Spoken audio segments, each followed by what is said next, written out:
with Pastor OG. Buksan po natin ating mga Biblia sa aklat po ng Psalms 119 verse 9 to 11. Sabi dito, "How can a young man cleanse his way? By taking heed according to your word. Your word I have hidden in my heart that I might not sin against you." Our topic for this morning is the Bible.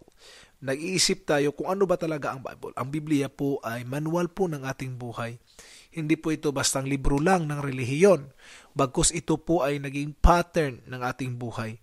Tandaan po natin ang Biblia ay hindi lang po sinulat ng tao, bagkus kinasiyahan po ito ng banal na Espiritu upang maging gabay po ng bawat mananampalataya. Kaya po sinabi ng Biblia, kung ayaw nating makasala against sa ating Panginoon, let us memorize, let us heed the word of God in our hearts.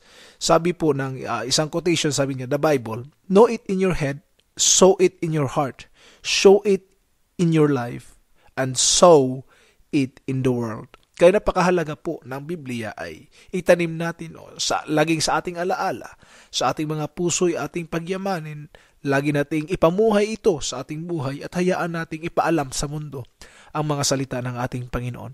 Kaya wag po nating ikakahiya ang salita ng Panginoon. Ang Biblia po na ating bit-bit ay hindi lang po hanggang sa linggo o hanggang Friday na pagtitipon.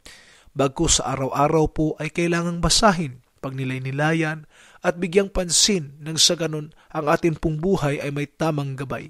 Kung sa atin pong mga appliances sa bahay ay meron tayong manual na madalas natin binabasa, kung halimbawa mayroong mga pag magto-troubleshoot tayo, no, may mga mali o may mga sira doon sa ating mga gamit. Ganon din po sa buhay. Kung napapansin natin na may problema tayo sa buhay, go back to the Bible in order for you to troubleshoot, no, kung ano man yung problemang yan.